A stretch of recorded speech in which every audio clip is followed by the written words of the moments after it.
missed moments ago. What can he work out here? Oh, no. Almost over the line, in fact, over the line. I'm worried about Alex Johnson. He's gone down. Game against Melbourne at the MCG on a Sunday afternoon. I hadn't played there since that day, so it had been well over 2,000 days at this point since I'd been back there. The whole family there, a lot of friends, a lot of support, and 22 minutes into what was going to be my second game of hopefully 100 more.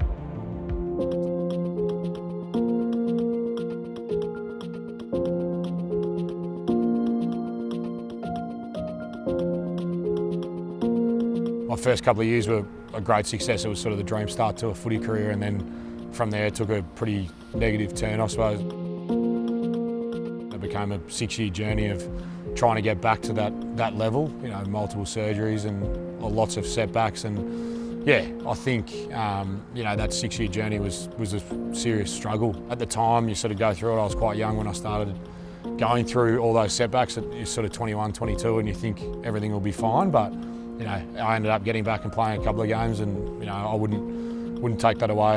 I could have started a coaching journey at 23, but I don't think I'd have the experience and the perspective I've got now.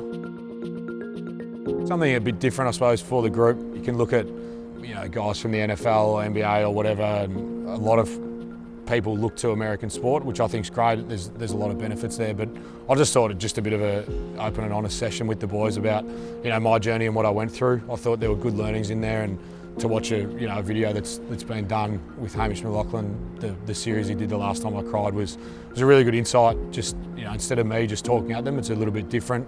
It's from a couple of years ago, but it gives a really good rundown in terms of what my footy career looked like and the challenges I faced and those types of things. So I think we speak to them a lot about that resilience factor and how to sort of build that, and different levels of resilience, different challenges require different levels, I suppose. So good opportunity just to do something a bit different and see what they could take out of it and what questions they had.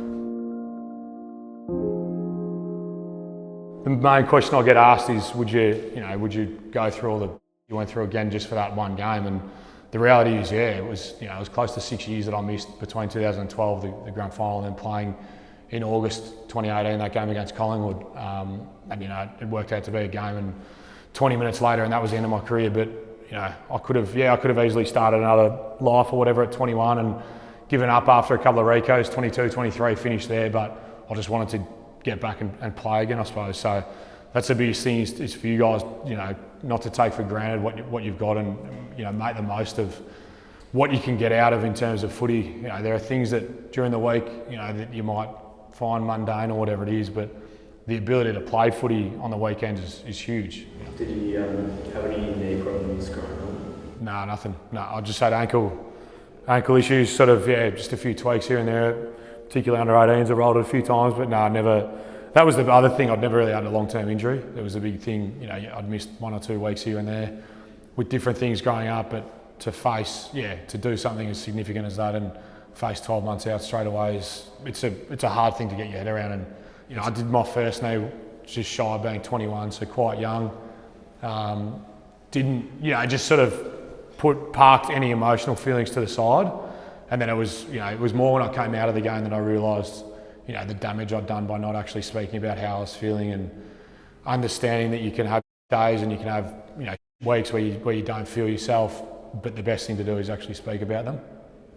Was there anything like outside of footy that got you through those years of being just in rehab and sort of being consumed by all that stuff? Was there anything outside of footy that you found a bit of clarity and helped you get through that obviously awful patch? Yeah, I think again the travel thing helped a lot. I was able to do things that a lot of footballers aren't, but I'd much prefer to be in the wet at the SCG playing. But it was really good to be able to focus on something other than that. And then uni as well. I use uni as a bit of an outlet.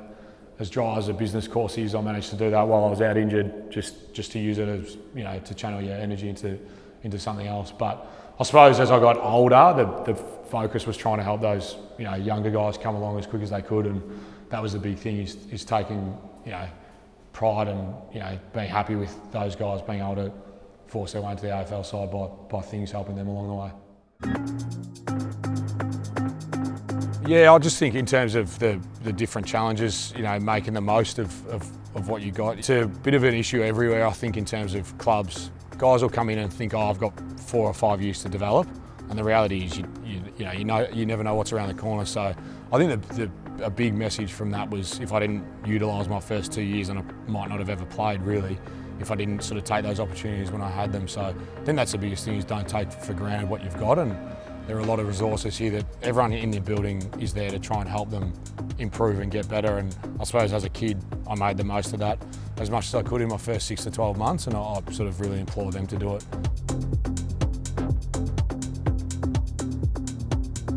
It's one of those ones where I took to Jamie, I don't want to make it about me, but it's a good story to be able to use, and there are some learnings out of it that's a pretty real and tangible story for them to be able to lean on. And yeah, I love looking at the guys now and being able to help them in whatever way I can to try and get better. And I just, being able to see them succeed is hugely fulfilling and hugely beneficial for me, I suppose. The follow-ups I've had from those guys have been great, just little questions that have maybe popped up or whatever, and that's the big thing. I want it to make, want to make it as open and honest with those guys as possible, that they can come and ask anything, and we've got all the time in the world to be able to help them.